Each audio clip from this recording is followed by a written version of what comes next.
Brothers Forge Gaming. And guess what? It's Friday. That can mean only one thing.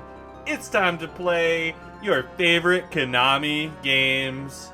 Here on Konami Code Friday, what we like to do is find any game that accepts the Konami code in one way or another, and then we figure out what it is that the code does, and then we play the game.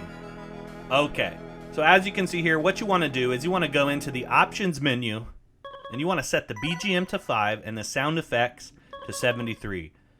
And then what you're going to do is you're going to exit out of this menu, and then the game it's going to go to the front screen again, but then if you give it a few seconds, it'll reset to the part where it says press start. You need to wait for that cycle to happen, or you need to reset the machine, because if you just go from the front screen like this, the code will not work. Now, whether or not you have to put the BGM and the sound effect in there, I wasn't 100%, but I couldn't get it to work any other way. Some of the stuff I read says you don't need to do that. You just put the Konami code in, and this is the classic Konami code, okay, the Contra code. You just put it in on that front screen there, and you should be good to go. It might take you a couple times to get it right. You will hear a sound if you do it right. If you were listening, you'll hear that little jingle. So yeah, what you're going to do, you're going to put the game to expert, you're going to give yourself 9 lives, and you're going to go for a 1cc. Whether or not you can do it, I have faith. But how far can you get? How fast can you get there? And what's your high score? That's what you're going for here. And if you want to roll with the other character, Eric, you go right ahead. I tried. I just really couldn't get used to that spear. So I'm going to have to revisit this game with the other character, which gives it even more playability. This particular game happens to be one of the all-time favorite games on the Sega Genesis, one of the lost in the Castlevania series by many due to the fact it was only on the Sega Genesis and that it commands a higher price point. Recently it has been released on a collection, as a Castlevania collection piece, available as a download on the modern console. So if you didn't get a chance to play it back in the day, you don't have the hardware to play it now, or the extra bucks to shell out for the cart, you can get that collection. It goes on sale every now and then for $9 or under dollars, or well, I should say $10 or under dollars. It's on sale right now if you want to go grab it up from the PlayStation Store. But let me tell you something right here, right now. I bought that said Castlevania collection, and let me tell you, it's excellent. Don't get me wrong, but again, and this is something we're big on here on Brothers Forge Gaming, is we like to play the original games on the original consoles to get that authentic feel. And, you know, it was cool playing it on the PS4. Don't get me wrong, it was good. It was an excellent game. Everything about it, the upgrades were nice, the graphics, the modernization of some of the features, some of those different things you could do. But if you want that original experience, what you're going to do, you're going to need to play it on the Sega Genesis right here, right now. And in order to do so, if you want this game, let me tell you, this is one of the few Castlevania games I haven't spent a lot of time with. I was a huge fan of the original Castlevania series on NES. Number 1, number 2, my all-time just favorite Castlevania games pretty much in that era.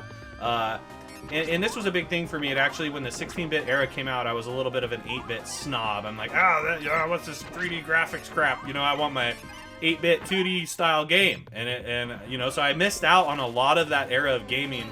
That, and I started playing a lot of RPGs. So, anyway, this is one of the few Castlevania games I have spent very little time with. In fact, the only time I'd ever beaten it was when I was playing it on PS4, and I was playing that on an easier setting or whatever. So, and it was still super hard.